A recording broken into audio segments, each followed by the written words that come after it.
And now we are joined by Reza Shemirani, ex-political prisoner and eyewitness to the 1988 massacre, author of the book, The Honorable, or On Ajmandan, a memoir and a report of the 1988 massacre in Evin prison. My name is Reza Shemirani, and I am one of the supporters of the MEK.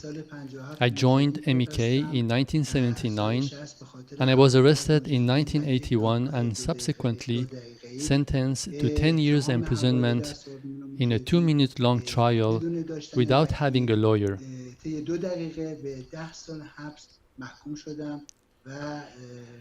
I was released in 1988 after serving my term. Nevertheless, I had to go to the Ministry of Intelligence for years and sign their papers which indicated that I was still in Iran.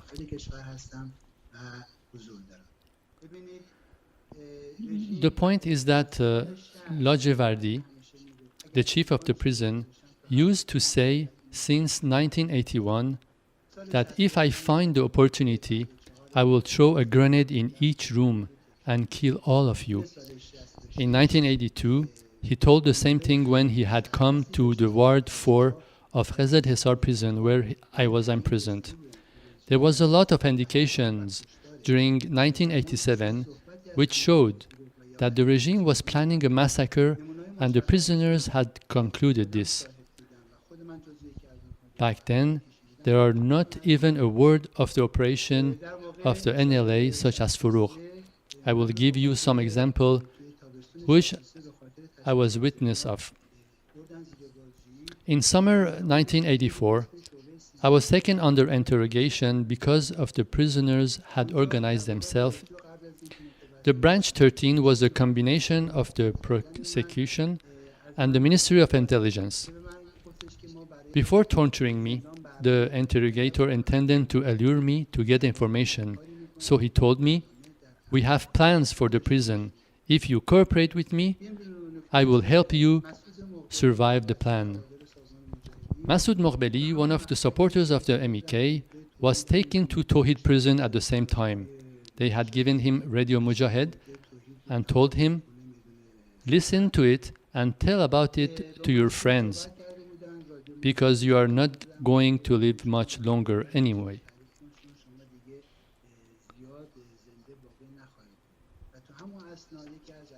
At the same time, one of the members of the Tudeh party was told in Tawhid prison that we have classified the prisoners into 3 categories: red, yellow, and white. The red ones will be killed.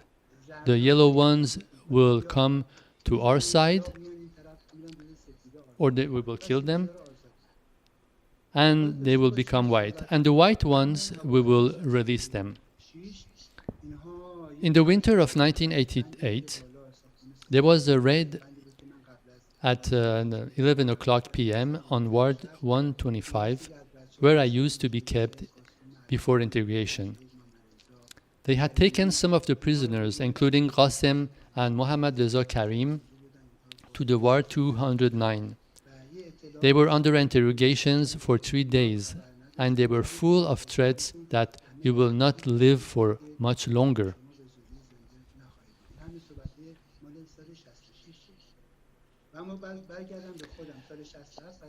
But in September 1988, and after the massacre, they called me, and a person who called himself Zamani, he was one of the main perpetrators of the massacre, called me at 8 o'clock p.m. and asked me, "Do you know why I have called you?" I said, "No." He said, "I want to give you a message. Go back to Ward and deliver it to all your friends. We have paid a heavy price for having you supporters of MEK in our prisons for the last 7 years. There is a lot of pressure on us by propagating that we are violating human rights. we do not have the power to respond to this amount of pressure, both abroad and domestic.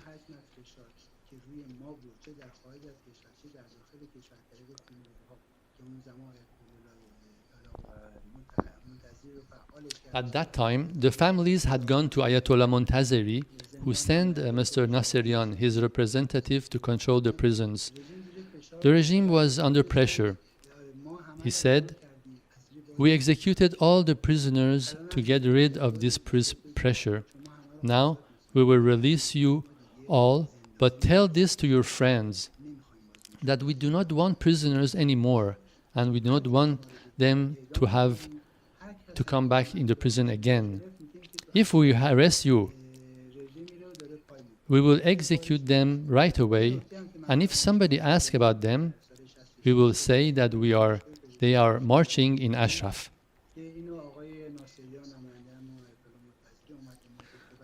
There was another point that I forgot to mention. In 1987, they held an exhibition in Evin prison. Mr. Nasserian, Ayatollah's Montazeri representative, told us, "Be aware, they have gathered all tools you have made in prison to skin fruits, and have brought the families of the victims of the war and are telling them the MEK supporters want to organize an armed operation in prison, and those are the tools which have been captured from them." According to Mr. Montazeri's representative, the regime was paving the way for the massacre. When they brought someone out the dead room and sentenced him to death, they definitely did not let him go back to others and tell them about it. Many prisoners who were then put in solitary confinements had writing on the walls of the cells, quote, "I went to the court today at this time and was sentenced to death, and I will be executed tonight or in few hours." These writings had been seen both in men's and women's cells. One of the prisoners whom I saw in War 209 was Ali Sawar, who was one of the prisoners of upper wards. He had been able to make contact to other prisoners in War 209 because of the guards' inattention. They had seen that he had written his name with a green marker on his left hand. He explained to them, "I went to the court today, and because of supporting the MEK, I was sentenced to death. And then they brought me here and gave me 2 bags. They told me to put my valuable belongings, such as my watch, in one of them, and gave me a piece of paper and told me to write my testament and put it in the other one. They also gave me a marker to write my name on my hand." In fact, Ali was going to be taken to the down floor of Ward 209, where the execution were taking place.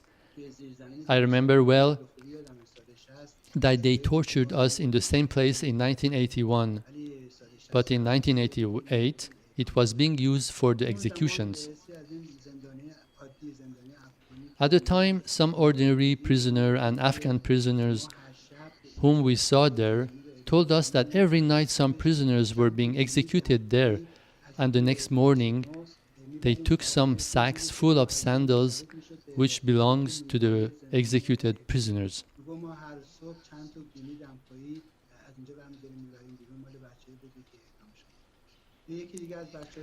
There was a prisoner who had 4 children, including 3 daughters. Nayeri had told the guard to take him to the basement and show him. The guard had taken him to the basement of Ward 209, and he had seen 5 prisoners, including 3 women and 2 men, who had been newly executed and were still hanging there. Then they had returned him to the court, and Nayeri had asked him, "What now? Have you changed your mind?" Nayeri was the judge. What we saw and heard indicates that Khomeini executed those prisoners in most savage way.